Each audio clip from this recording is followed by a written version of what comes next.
1 sorry இல்ல, 2 sorry இல்ல. மொத்தமா 5 சாரி வந்து இந்த சென்னை கஸ்டமர் வந்து எனக்கு வந்து சென்ட் பண்ணியிருந்தாங்க. இந்த 5 சாரிலயும் வந்து ஃபர்ஸ்ட்டு 2 பட்டு சாரில மட்டும் அவங்க சொன்ன டிசைன் மாரி பண்ணியாச்சு. ஒரு டிசைன் பார்த்தீங்கன்னா, நம்மளோட ட்ரெடிஷ்னல் பாவாடை சட்டை தான் வந்து அவங்க வந்து கேட்டிருந்தாங்க. இன்னொரு ட்ரெஸ்ல வந்து ட்ரேப்பிங் ஸ்டைல்ல வந்து கேட்டிருந்தாங்க. அவங்க கேட்ட மாதிரியே வந்து 2 ஸ்டைலுமே பண்ணி குடுத்தாச்சு. மத்த 3 சாரியுமே வந்து என்னோட இஷ்டத்துக்கே பண்ண சொல்லியிருந்தாங்க. அதனால 2மே ப்ளீட்டட் குடுத்தனால, இந்த சாரீல வந்து நான் பேனல் கட் குடுத்து, இந்த மாதிரி ஒரு ஃப்ராக் மாதிரி நான் வந்து ரெடி பண்ணியிருந்தேன்.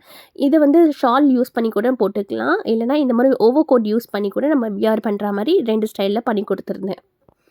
இந்த ஃபேன்சி சாரீல பார்த்தீங்கன்னா, ஒரு லைக் மஸ்தானி மாதிரி வந்து நான் ரெடி பண்ணி குடுத்துருந்தேன்.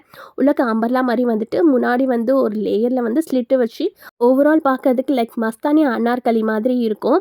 லாஸ்ட்டு சாரீல பார்த்தீங்கன்னா, இந்த மாதிரி சாரீ பார்டர்ஸே யூஸ் பண்ணி ஹேண்டுக்கு, அதுக்கப்புறம் நெக்குக்குலாம் வச்சு, கீழ ஃபுல்லா வந்து குட்டி குட்டியா ரஃபிள்ஸ் வச்சு, இந்த மாதிரி அந்த சாரீல பண்ணி குடுத்தாச்சு.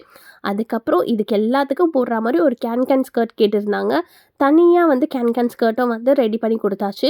இது ஒரு கேன் ஸ்கர்ட் போதும். ஏன்னா, நம்ம எந்த ட்ரெஸ் கூடயும் வந்து இந்த கேன் ஸ்கர்ட் போடும்போது, அந்த ட்ரெஸ்ஸோட லுக்கே பார்த்தீங்கன்னா, என்ஹான்ஸ் பண்ணி குடுக்கும்.